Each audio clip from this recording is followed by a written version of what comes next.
Nell'entroterra della riviera Ligure di Ponente, adagiato in un'incantevole posizione sulla dorsale che da Monte Arosio scende al mare, c'è Testico, uno dei comuni più piccoli della Liguria.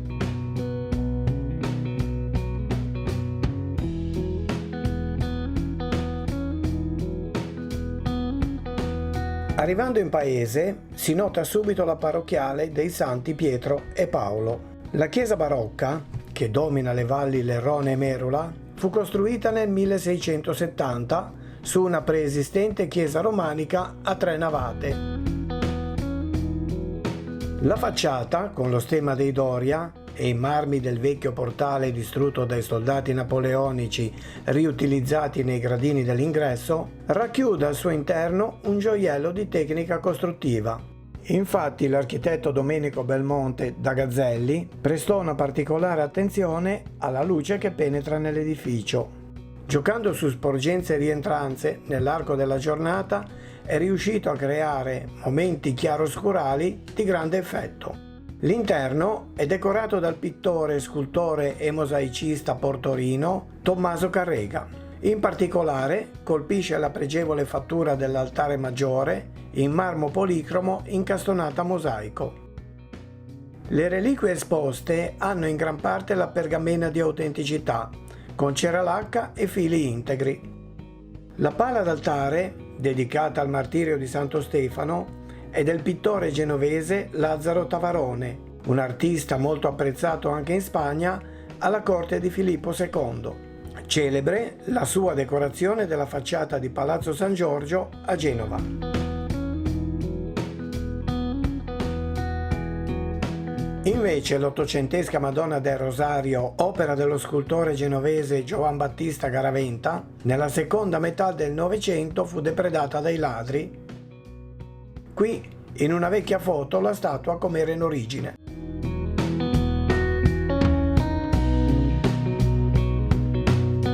Proprio sul sagrato della chiesa incontriamo Romolo, ex primo cittadino di Testico e persona molto stimata in paese. Oggi è domenica e come di consueto accompagnerà la messa suonando l'organo. Suono l'Ave Maristella.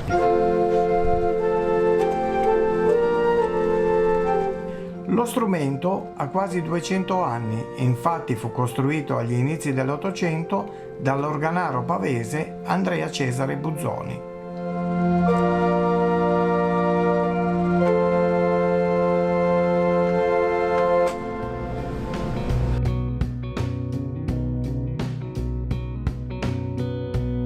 Alla chiesa è legata la storia della nobildonna Cristina di Silier. Sull'argomento sentiamo Augusto, un profondo conoscitore della storia locale. Cristina di Silier era molto danarosa, una famiglia di Genova, sposa Gio Stefano Doria, marchese del Maro. Fino a un certo punto la liaison è andata bene, poi a un certo punto si sono divisi e allora lei si è trasferita a Testico e fino al 1615, anno che è morta, è stata sepolta a Testico, all'interno della chiesa, cioè a 3 navate, però nel 1670, quando l'hanno ricostruita, hanno cambiato tutto, quindi il punto preciso non si può più sapere e io avevo individuato il punto dove c'erano le ossa, però mi hanno detto non si può fare nulla e quindi...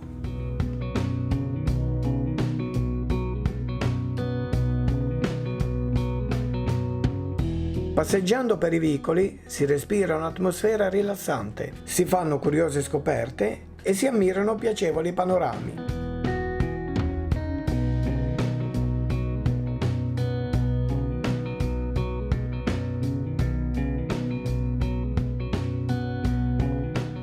A Testico non può mancare una visita all'interessantissimo museo, dove troviamo Renzo intento ad occuparsi dei suoi oggetti. Renzo, com'è nata questa passione? Già da ragazzino la gente buttava via la roba, cosa io la prendevo e la portavo a casa. A parte che mia mamma poi la ributtava via anche lei. Però alla fine diciamo che ho vinto io, no? E niente, però continuo a raccogliere tutti gli oggetti vecchi, cerco di capire anche la loro storia, come venivano usati e cose. E un po' dai mercatini, un po' per anziani che conoscevo fin da bambino. Insomma, non mi sono neanche reso conto di aver raccolto tanta roba. Anzi, ho altre cose, finché non capisco cosa effettivamente servono, le tengo, diciamo, nascoste. Qua metto solo quello che conosco. Qua ci sono centinaia di oggetti che io conosco.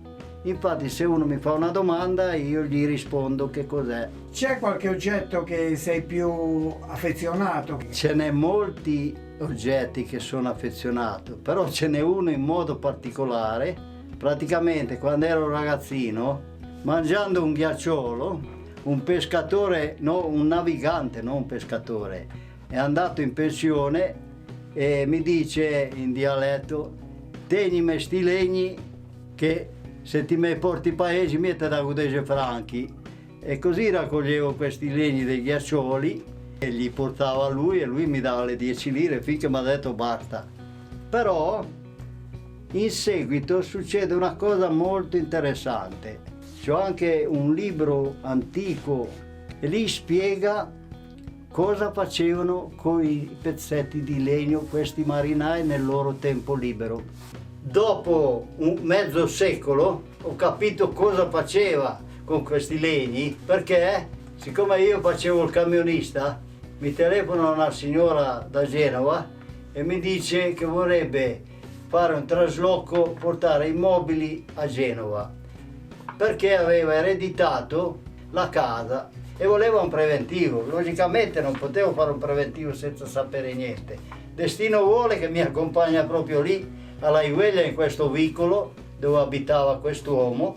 Io quando sono arrivato lì mi è venuto in mente da ragazzino questa storia che ci portavo i legni e quelle cose lì e ho visto questa cornice. Praticamente lui la costruiva con i legni che gli portavo io e altri legni che aveva lui, ecco, così è nato questa cornice. Però era passato almeno mezzo secolo. Allora ho chiesto a sta signora se poteva averlo, che l'avrei trattata bene anche come prezzo, e questa signora si è anche commossa e me l'ha regalato.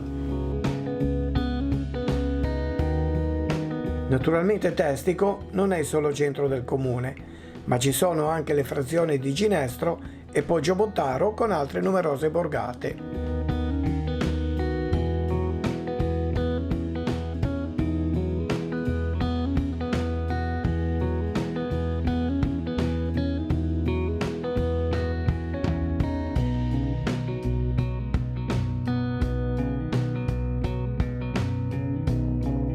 Oltre alla viabilità ordinaria ci sono sentieri, mulattiere e acciottolati che collegano tutti i borghi del comprensorio. Il comune, seguendo le indicazioni della Soprintendenza per i beni culturali, ha dato il via a un progetto, in parte già realizzato, per recuperare queste antiche vie di collegamento, offrendole ai visitatori sempre più interessati all'entroterra ligure.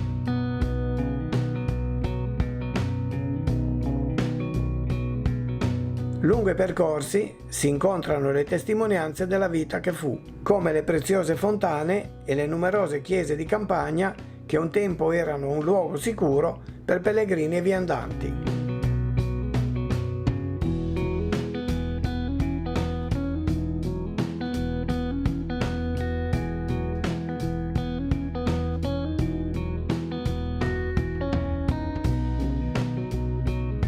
Curiosa e significativa è anche la presenza delle primordiali fabbriche del ghiaccio, le neviere. Renzo ci accompagna a vedere ciò che resta dell'ultima fra quelle presenti un tempo sulle pendici del Monte Torre. Questa sarebbe la rimanenza di una neviera. Questa qua era profonda 10 metri, ogni strato di neve circa 1 metro veniva separato da rami, paglia e salivano fino in cima. All'ultimo costruivano un tetto, nel mese di agosto venivano, spaccavano questi blocchi di ghiaccio, li fasciavano in pelle di capra, paglia, le caricavano a basto di mulo e le portavano lungo la costa. per i pesci, per le carni, per i signori. Vedo una cosa